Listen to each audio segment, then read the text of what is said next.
welcome to another episode of The Breakdown. We're continuing in our endeavors, our journey, along with the rest of the province as we explore the NDP leadership race. We're having conversations with all of the NDP leadership candidates, and we're going to continue those conversations tonight. I'm very excited to welcome to the program. I'm not going to do a big, long introduction because if I did, I'd spend the first 15 minutes listing off all of the things that this next individual has done, and then I wouldn't have those 15 minutes to talk to that individual. So I'm just going to say, welcome to the program, Naheed Nenshi. Mr. Nenshi, thank you so much for joining us today. Nate, thanks so much for having me. I'm just going to proceed now to read a 15-minute long bio of myself in order to avoid your difficult questions for as long as possible.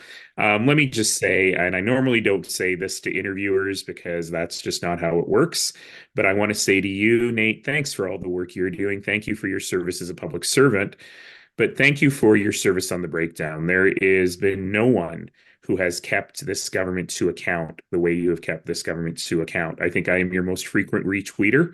But the stuff that you've been able to do on top of your real life serving citizens has really been extraordinary. And in a time when we're losing local journalism so much, holding these folks to account is amazing. And you actually have to listen to Danielle every Saturday morning. So I apologize for that.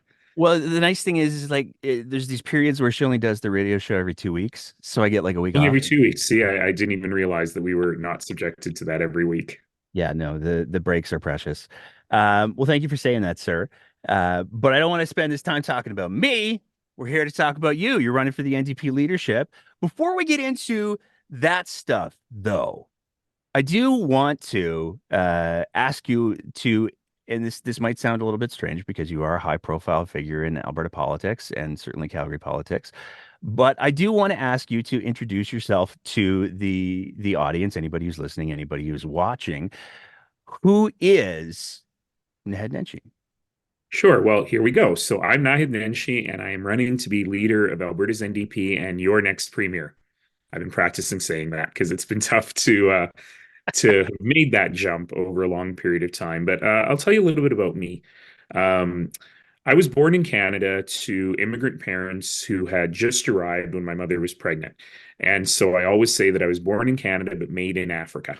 And when I was 18 months old, I did my research and collected the briefing book analysis and convinced my parents that our future was in the West. So we packed up all of our belongings in a 1974 Dodge Dart and drove across the country and settled in Northeast Calgary. So I grew up mostly in Northeast Calgary, though in the late 1970s, my parents decided that it was a perfect time to invest in a business adjacent to to the booming oil economy. And we bought a motel just outside of Red Deer. And so I grew up in the little house that was attached to the motel. Went to County of Red Deer schools, and my family have always been small business people. We've always been entrepreneurs. We've just not been very good at it.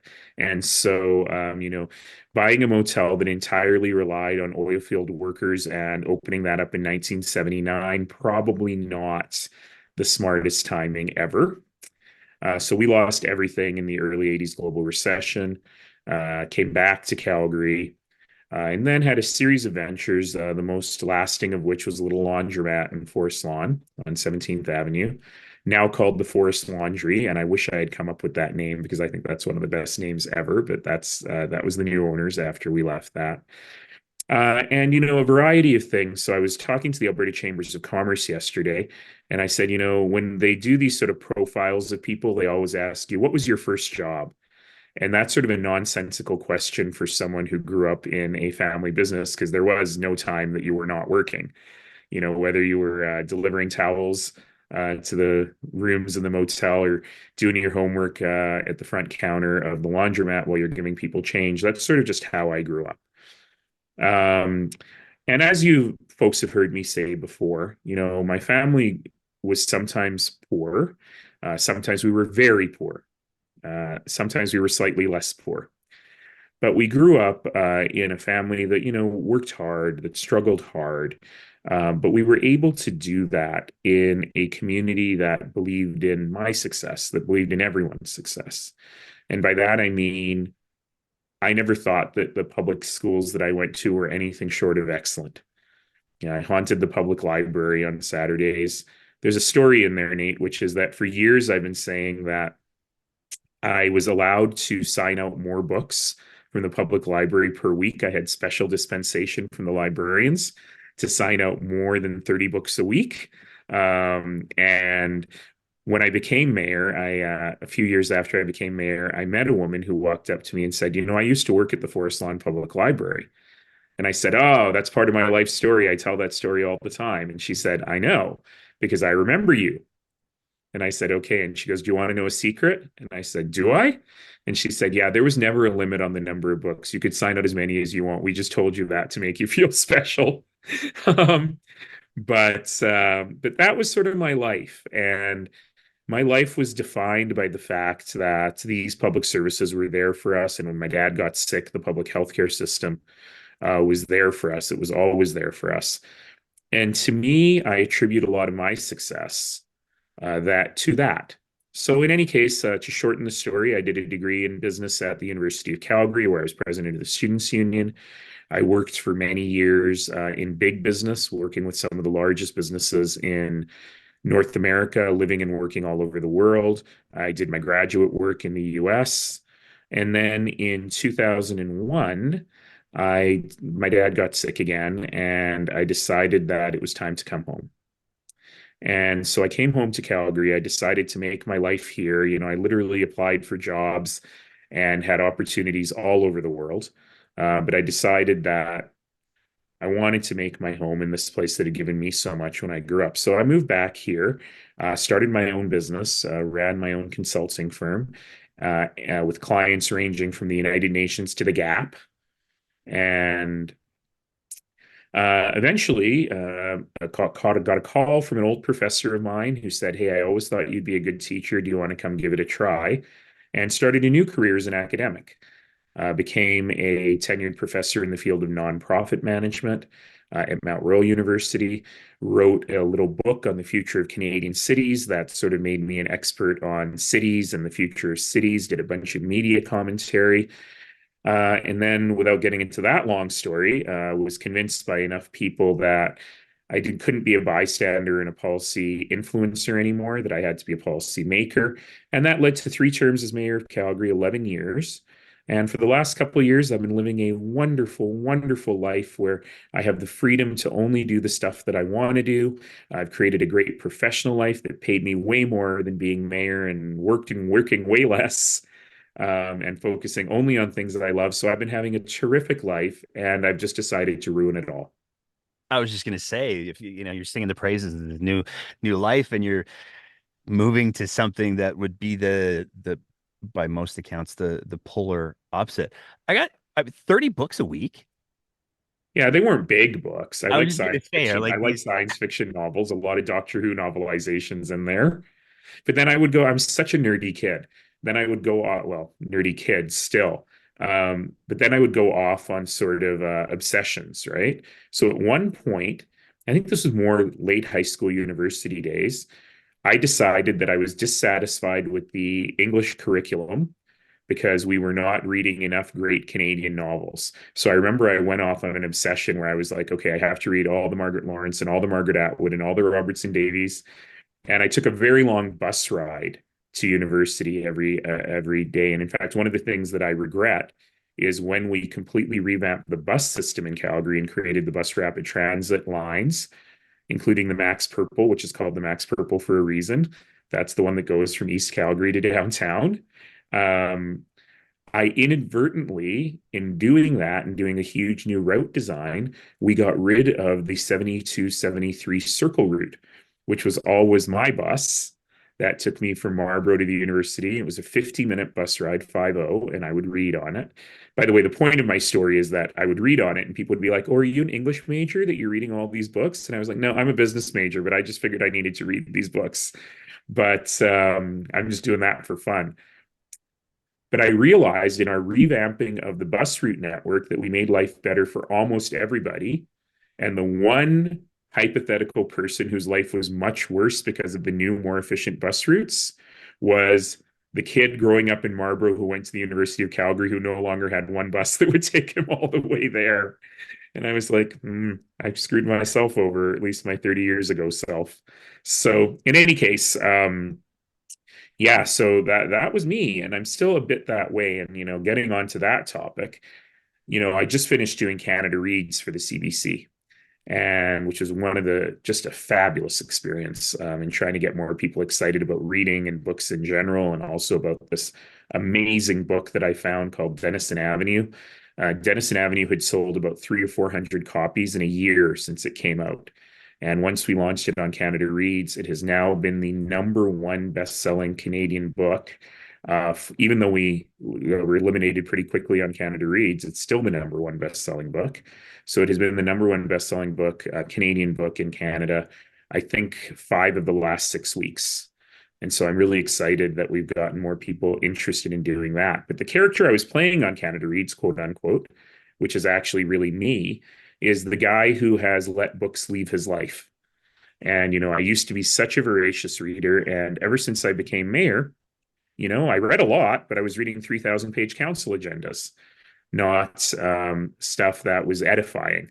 And so what I was trying to do is show people that even if you're busy, you can find time to bring books into your life. And for me, it was eliminating screen time a little bit. For me, I travel a lot. I traveled a lot. And so I stopped watching movies on the plane, and I use that as my reading time. For other people, it'll be in different places, but I've been trying to encourage people to bring literacy back into their lives. Did you know this was going to be a book talk podcast, Nate? I had no idea what it was going to be. I was open to.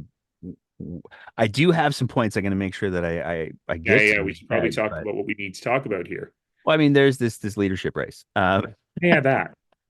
So before we get to the leadership race, there's a couple of other pieces that I want to hit on real quick, because I mean, what you're describing is a significant background in policy, a significant background in sort of the academia of things, the understanding of things, and you made the shift from how the things work to making the things work Yeah. with the mayoral campaign. Was it just that people were like, hey, you shouldn't be just coming up with the policy ideas, you should actually be implementing them? Was there Yeah. anything else that drove the, because politics is a fascinating beast.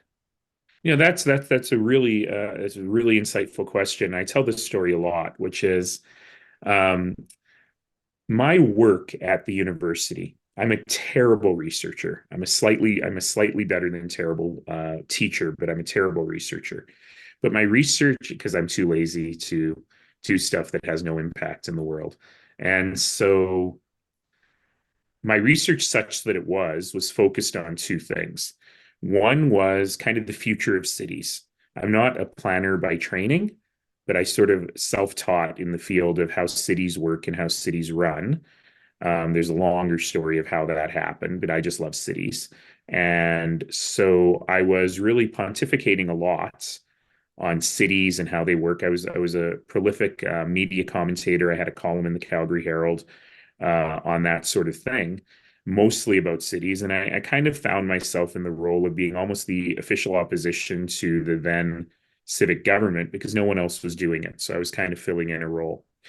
But my second part of my research was around civic engagement, how and why people get involved in their communities and how we get more people getting involved in their communities.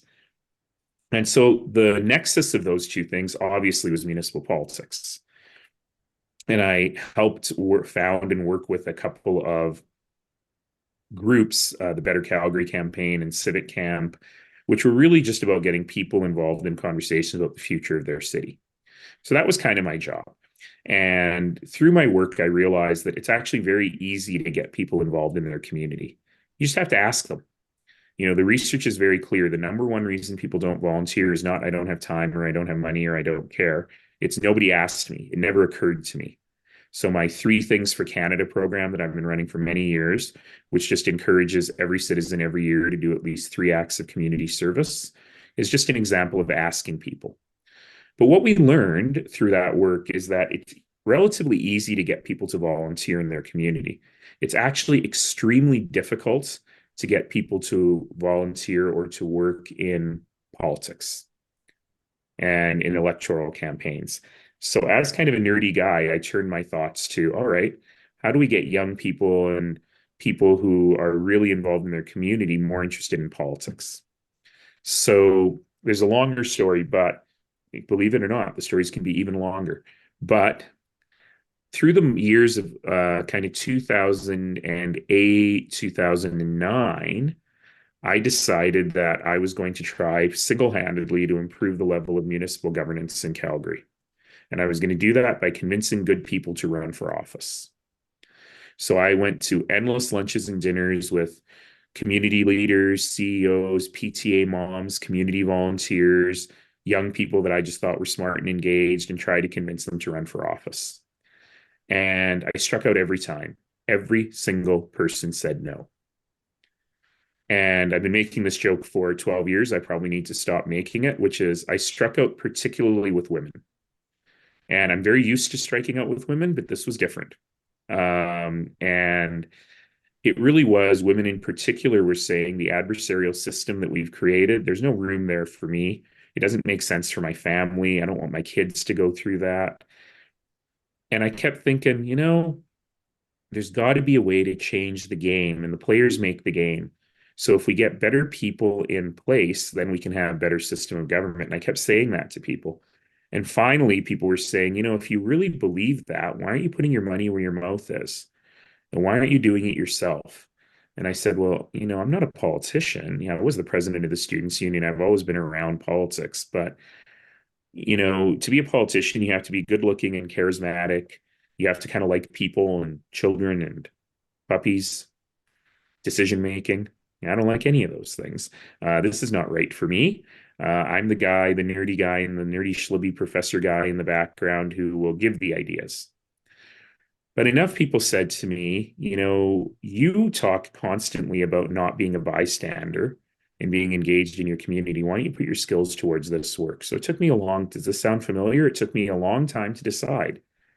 I talked to a lot of people, and I kind of went away and put my thinking hat on and thought, okay, well, I don't want to run so that people can say, thank you for elevating the level of debate and kind of tap me on the head, right? I want to run to win. I'm not going to waste my time and other people's money on this unless there's a real chance of winning. I don't want to bring up people's hopes. So we sat down and wrote a strategy. How does a guy who's not very well known outside of wonky political circles, who doesn't have any money, who looks like me, who talks like me, how does a guy like that actually win an election against people who are well funded, who've been running on this for years, and who know what they're doing? Again, does this sound familiar? So, with the exception of the well-known part. So in the end, we wrote the strategy, we executed on that strategy. And what was remarkable to me is, again, does this sound familiar? Almost from the day we launched, we found that we had tapped into something that people hadn't tapped into before, which was a real sense of hope and optimism about what was possible. Our political culture in Alberta at that time had become kind of sclerotic. It had become kind of stuck, right? And people were just willing to accept what was there. And I tapped into this feeling, not just among young people. Everyone thinks it was just among young people, but among people throughout the community, that we can do better. And somehow people figured that I could be the conduit for their hopes for the future. It's something I've taken very seriously. And in the end, 3 elections later, leaving office with super high approval ratings at the end, if you believe in such things. And I think that was entirely based on the fact that people still saw me as that conduit for the better community that they wanted. What's the beef with puppies? Puppies, children. Oh, oh. And I had to learn the number one rule of politics: kiss the babies, shake the hands, never get it backwards. But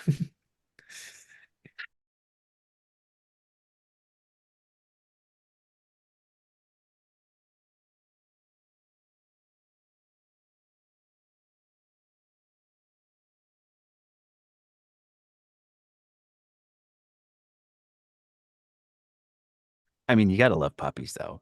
Cats, not so much, but puppies, oh, controversy erupts on the breakdown. wouldn't be the first time. I'm going to use this as the opportunity to pivot to the today stuff. I mean, I could spend a boatload of time talking about the floods and how for many people your involvement in the floods, and particularly the recovery thing, was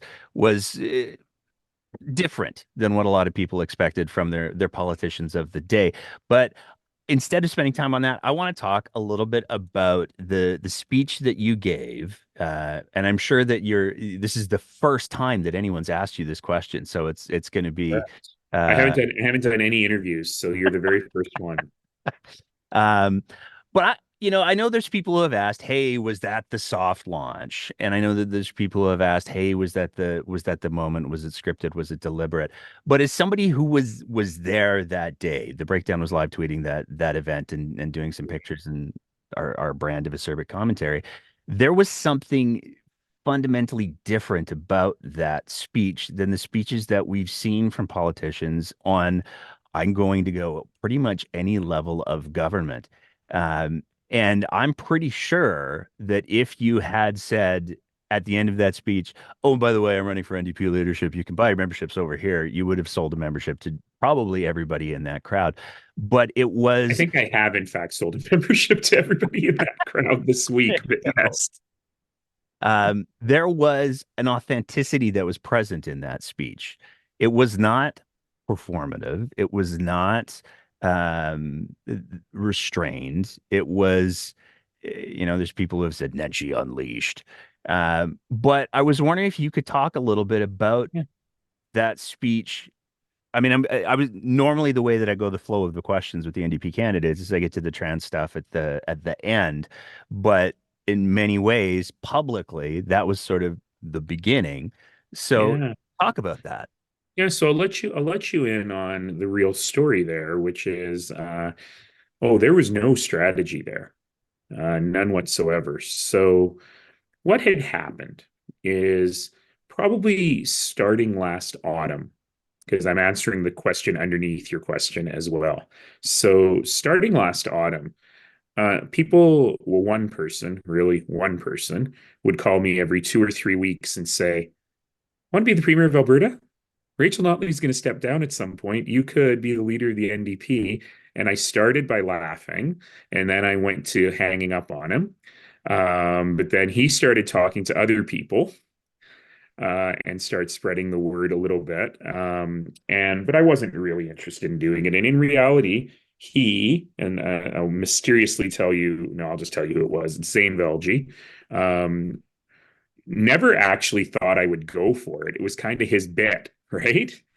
And in reality, what he was trying to do was to see if I would get, because he is actually a New Democrat, and he was trying to see if he could get me more engaged in the party, help them figure out their path forward and how to win and who the right leadership candidate would be. But it was always couched in, "You must do it, you must do it." So that had been going on for a while, and I really wasn't at all interested. And in fact, I met with some of the leadership candidates, some of the existing leadership candidates. And I remember one meeting, and I remember the weather was nice. So it was probably in the early autumn, where she actually said, "Some people say you're going to run." And I just laughed. And then I met her again at Christmas. And I said, just to be completely frank with you, all these people have been talking to me. So there's maybe a 5 or 6% chance that I might want to move forward with this, but I'm always open and transparent. So I want you to know that that's going on. And we laughed about that. And then a bunch of things happened. One thing happened was when it got really, really cold in January and we were in a grid alert. As you've alluded to, I've managed a lot of emergencies in my time, for better or worse. And I know what a grid alert means. And so I thought, oh, geez, it was a Friday, it was 4 o'clock. The typical electricity peak is on weekdays between 4 and 7.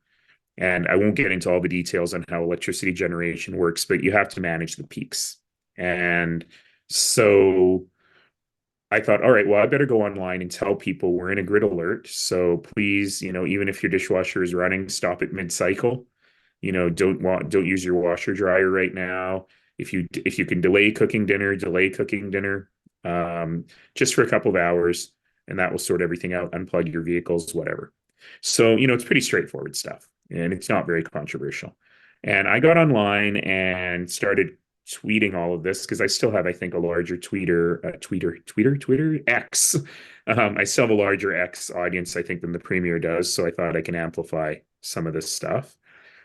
And then I realized, so I went to see what the government was actually saying so that I could retweet and amplify. And I realized that they weren't saying anything except they were using it as an opportunity to punch Stephen Guilbeault in the face. I get it. It's tempting to punch Stephen Guilbeault in the face, but when you're in an actual emergency, there are other priorities. And that was made me suddenly realize that one thing, because had we gone into rolling blackouts when it was minus 45, minus 50 in northern Alberta, people could be very hurt. And I realized that, geez, this government doesn't actually know how to be a government. They only know how to be politicians, and frankly, not very good ones. And that really hit me hard because what most people don't realize is when you're the mayor, the stuff that people read in the newspaper, the legislative stuff, the council stuff, and so on, is maybe 20% of your job. You know, half of your job is actually running a complex organization and getting smart on the files and supporting the wonderful city colleagues who are doing the work. And then there's a part of your job that is a little amorphous, but it is about being the leader, you know, showing up during emergencies, not as a politician, but as the person who can give people the advice they need, the information they require at this time to keep themselves safe. It's about embodying the spirit of the city in a way that is not political. It's not about the people who voted for you, the people who didn't vote for you, but being the representative of the city and what it is. And so it occurred to me that this UCP government only does the first part. They're not really particularly interested in running the province, and they're not particularly interested in embodying the higher ideals, particularly in times of crisis.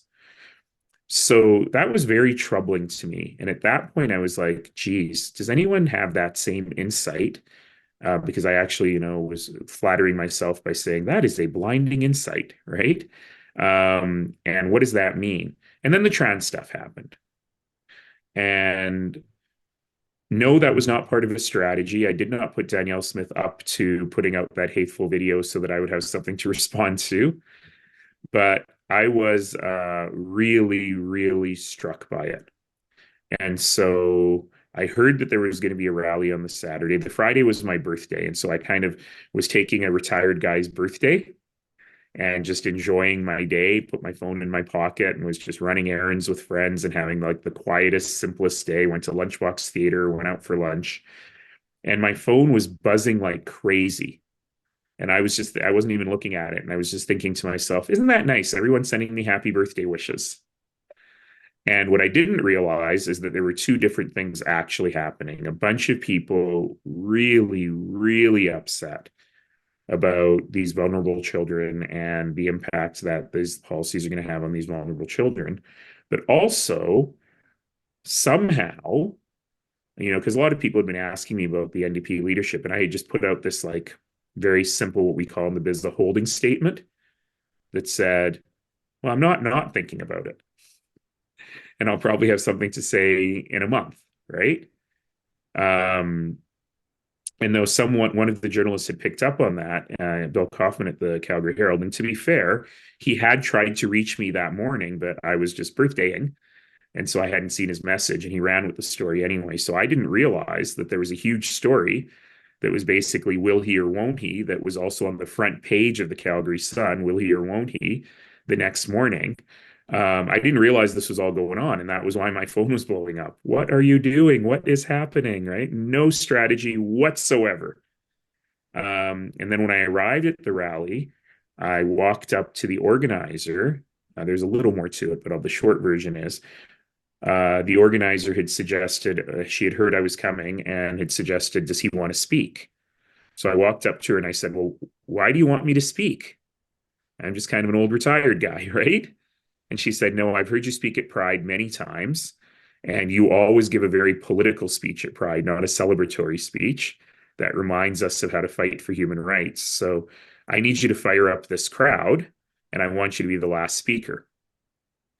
And so I was like, okay, I hadn't prepared a thing. And I had made a terrible error. It's almost like I don't know how to live in Calgary because I'd been out and about the day before and it was a beautiful day. And so when I woke up that morning, I heard, oh, it's going to rain. And in my tiny lizard brain, I interpreted that as beautiful day of yesterday plus a little bit of rain. So I dressed like it was the Calgary Folk Festival, It was cold. wearing a pride t-shirt and like a little mountain equipment wind jacket, which actually makes you colder because it wicks everything away from your body. And I was freezing. I usually don't get cold, but I was so cold. And then I thought I needed everyone to see my purple pride straight but not narrow t-shirt. So I unzipped my jacket just before I went on stage. I was freezing. So people were like, oh, he's shaking with passionate intensity, right? I was actually shivering. And Carla had told me to fire up the crowd, but I also had to fire myself up because I was worried I was getting into hypothermia. So, but then I looked at those kids and they just looked so worried. And I remembered this non-binary student at Henry Wisewood High School that I had talked to a year before, who had asked me if they had any future in Alberta and if they were safe in Alberta.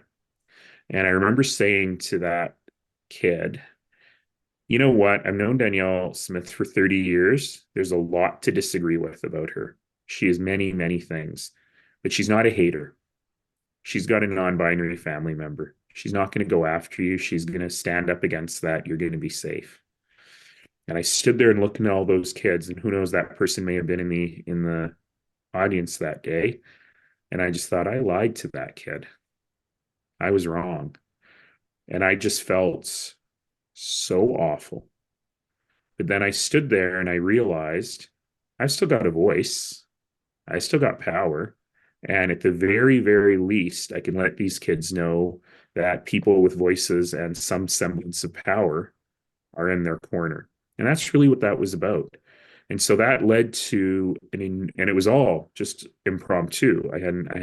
I probably thought for 5 minutes as other people were speaking what I was going to say. And, then all the speculation started. And all these people were like, that was his soft launch. He was kicking off this campaign because the front page of the Calgary Sun had will he or won't he, right, that day.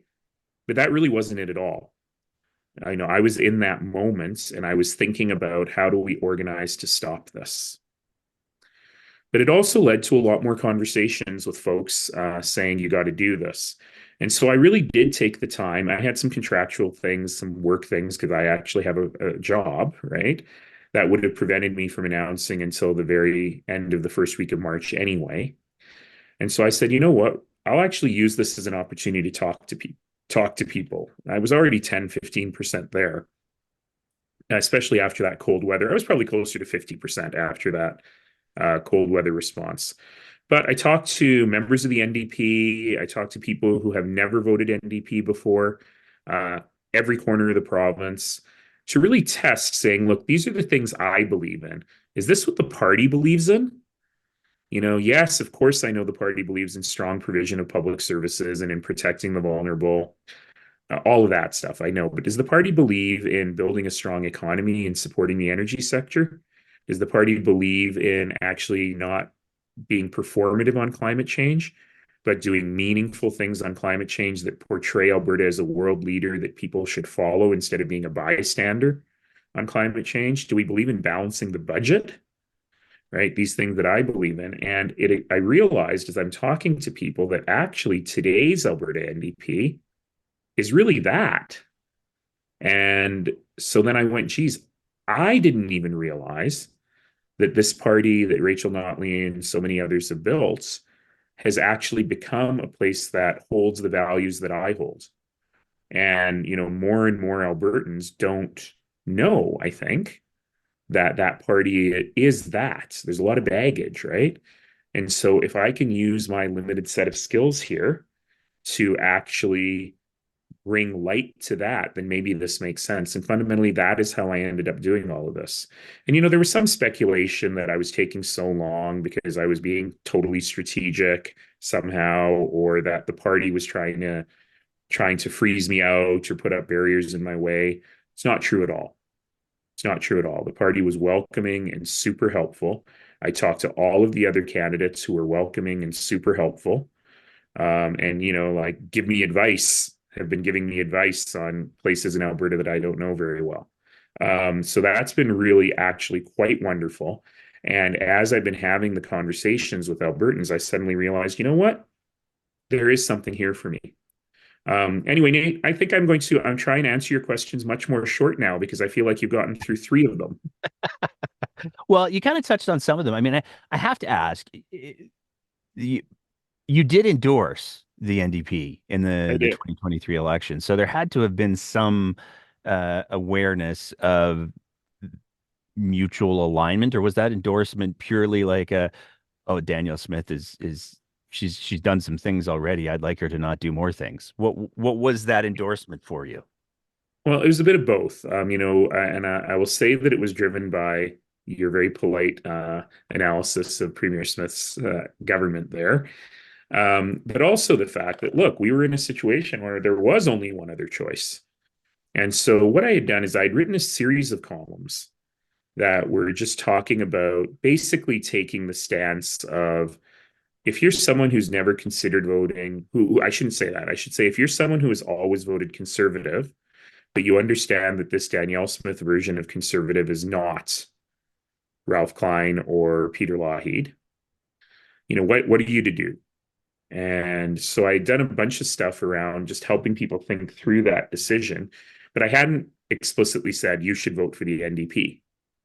And I wasn't planning on doing that because I'm a political commentator. That's not kind of the world that I live in.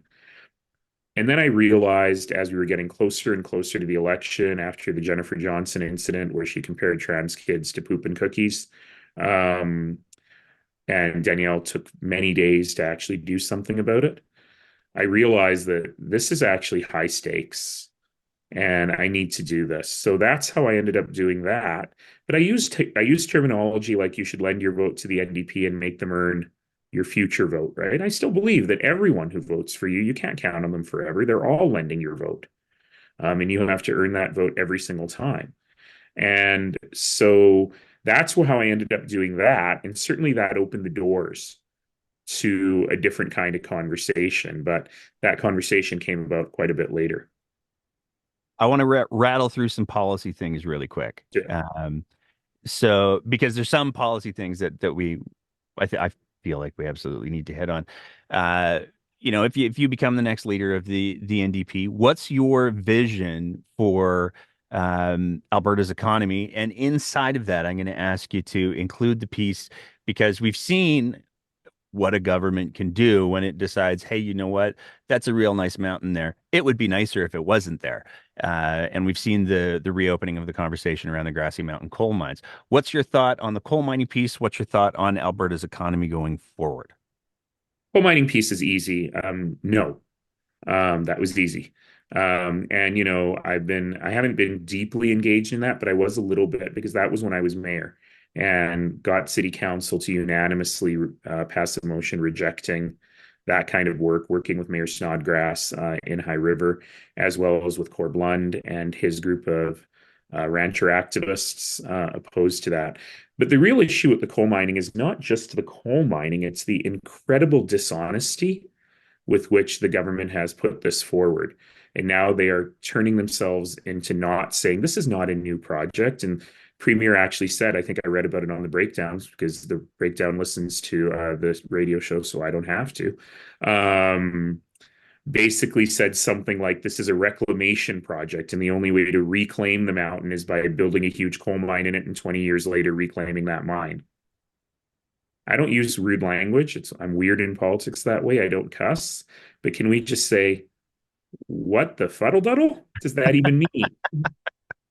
And so, it's a great example of the rank dishonesty of this government. And why? And why? Who's getting enriched? What lobbyist is in her ear?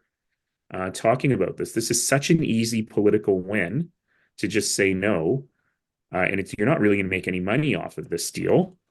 So who are you listening to? And that's a question you can ask about so many of these decisions, these inexplicable decisions that this government is making. Who's getting enriched? Follow the money, right? What's actually happening here?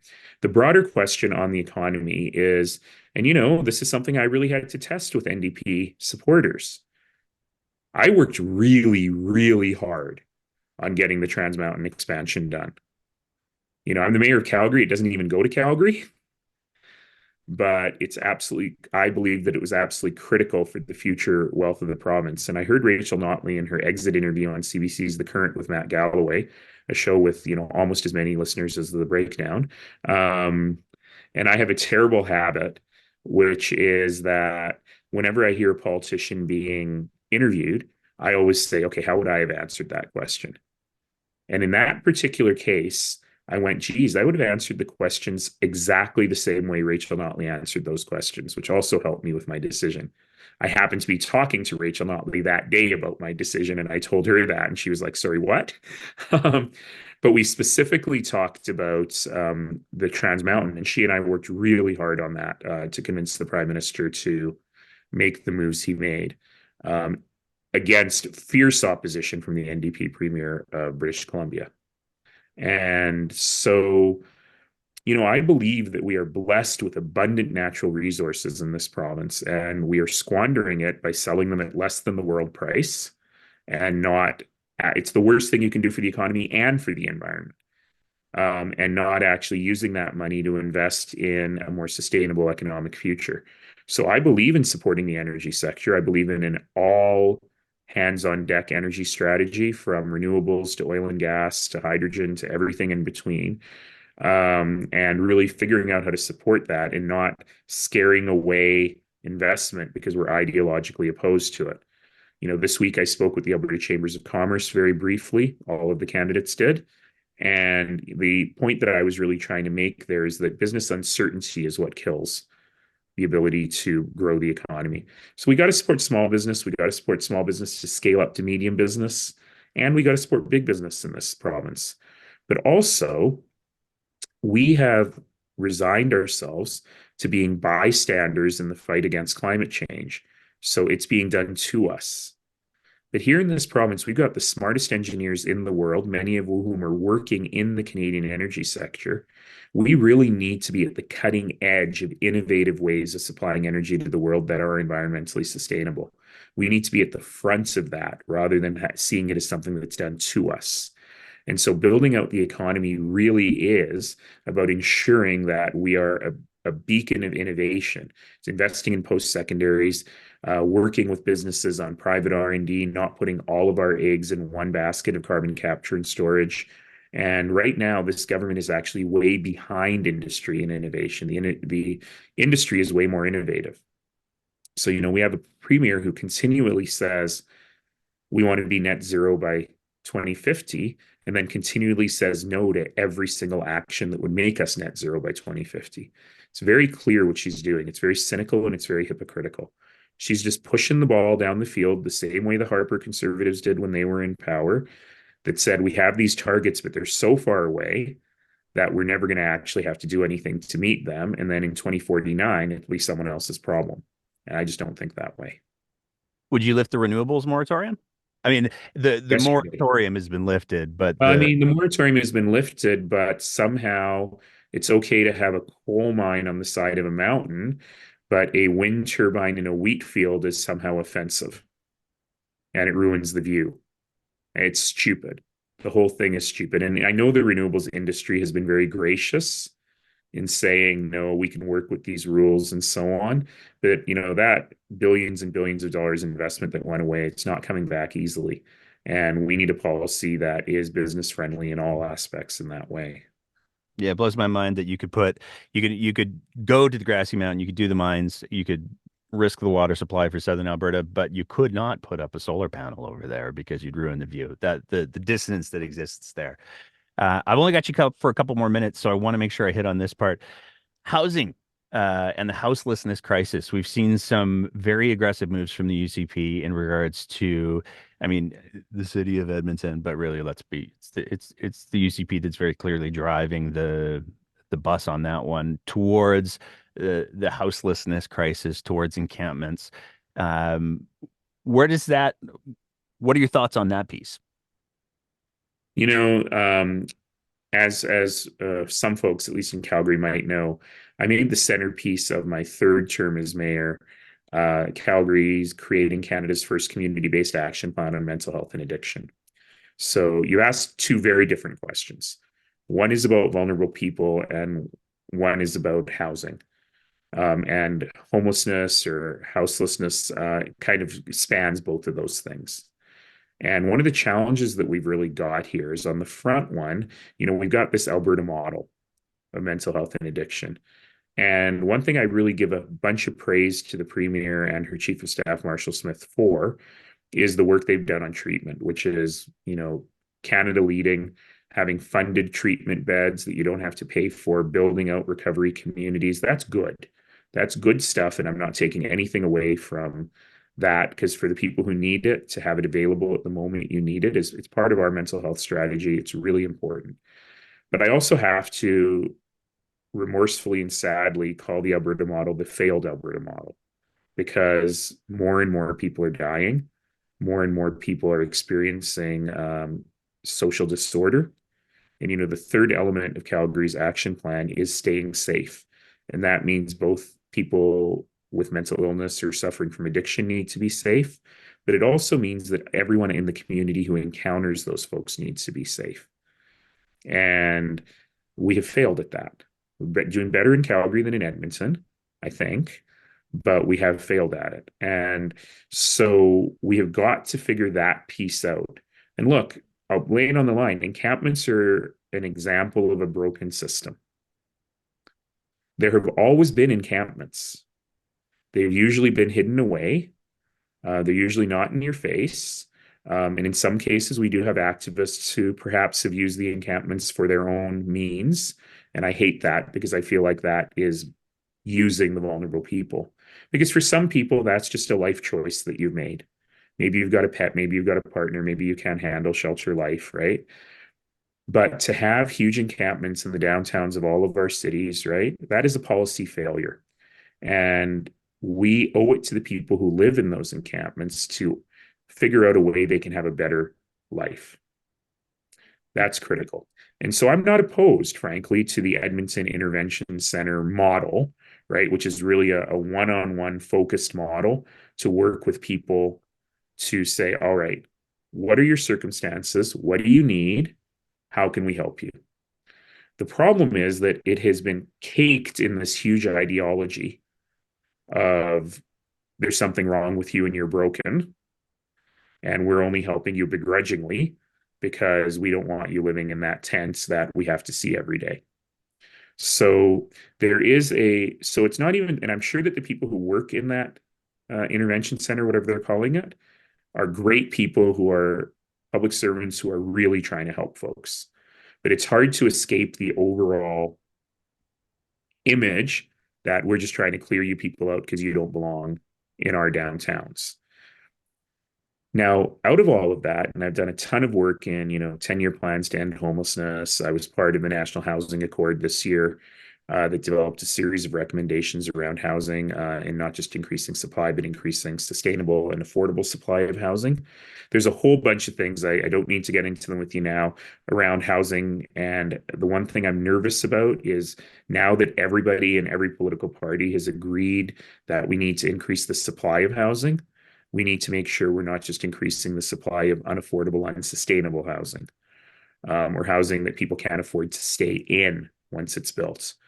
So there's a whole bunch of work to be done on that, and that has to be part of a really comprehensive housing strategy. And right now, I think the provincial government just doesn't have it. I got to ask, you talked a lot about safety. You just ended by talking about the supply of housing. One of the things that the evidence has been very clear on, and certainly there's no shortage of first responders who have raised concerns about this, as well as community outreach groups who have raised concerns about this.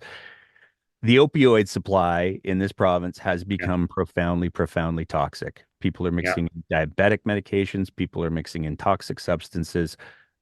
I've asked every candidate so far for their thoughts on safe supply, and I know I only have like 2 minutes left with you, sir. But that's a question that I absolutely can't just leave on the table. So, tell me your thoughts on safe supply. Is that Yeah. something that you So, I pursue? don't mind telling you, Nate, that I am probably a bit more quote unquote moralistic than a lot of folks in this space.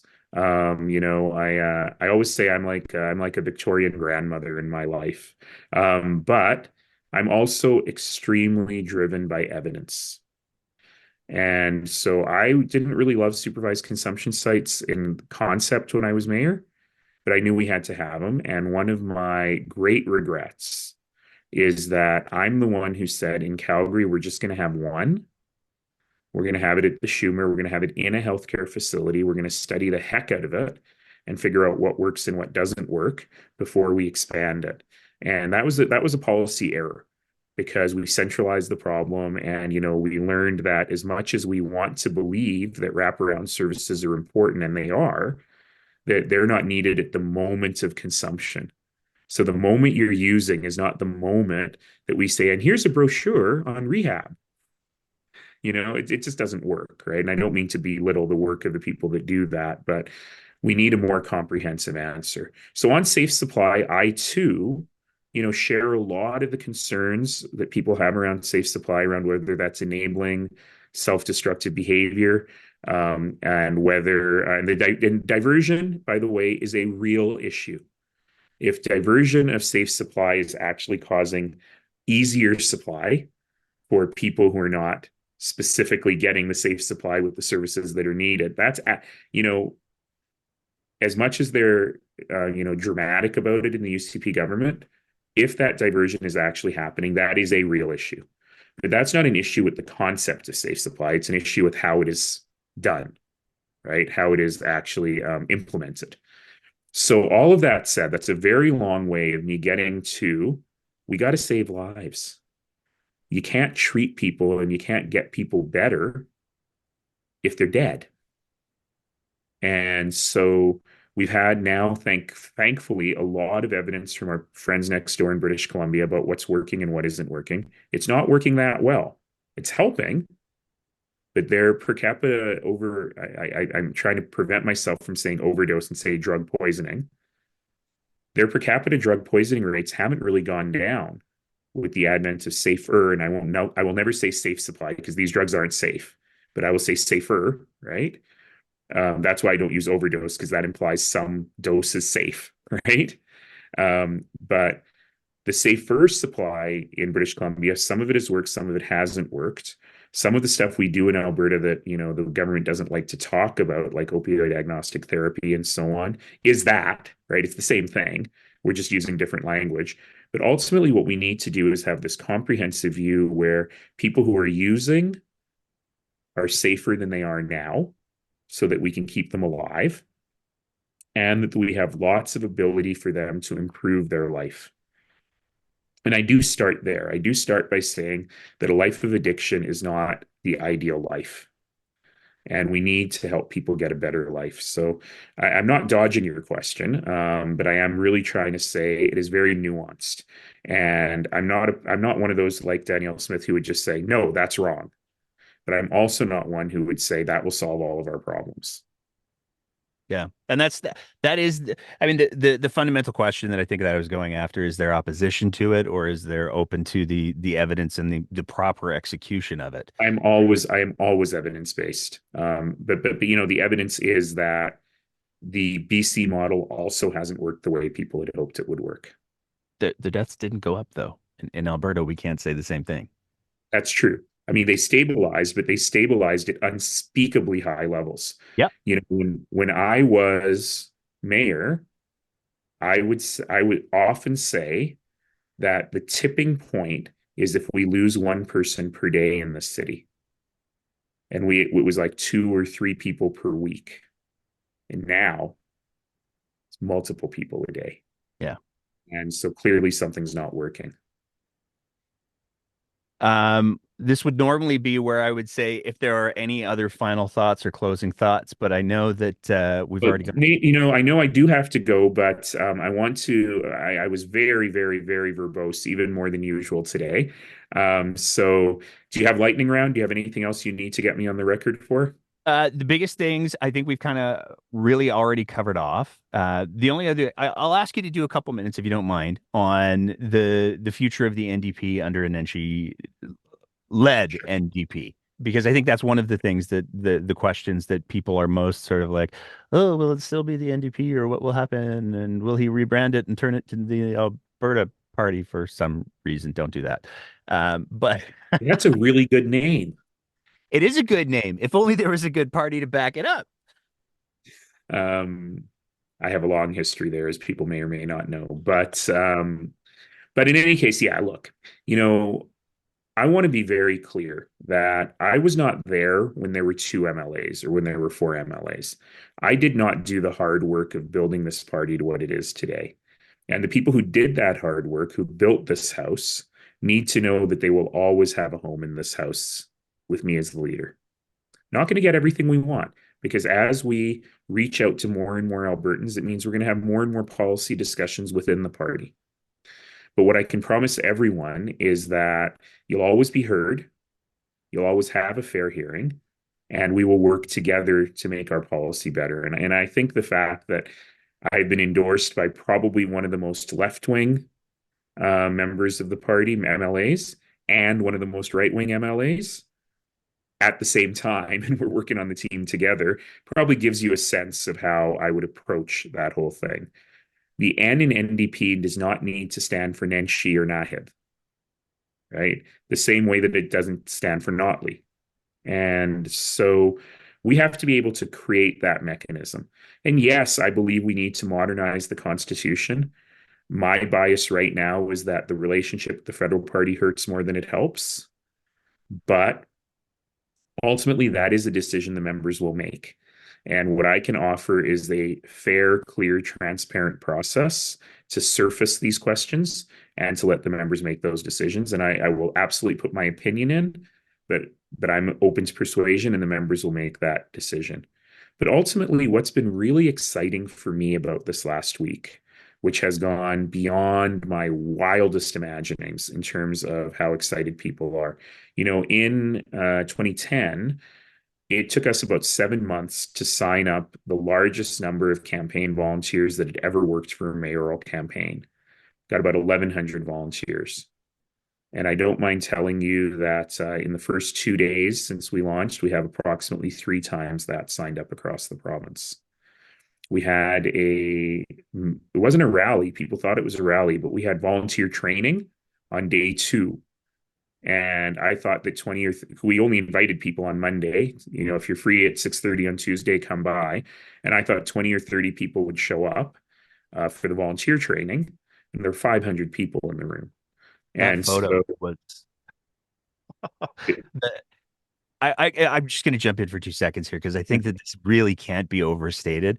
One of the hardest things to get in a political campaign is engaged volunteers. Those people are gold for a political campaign. And when I saw that picture of the room of volunteers, I was just like, oh, damn.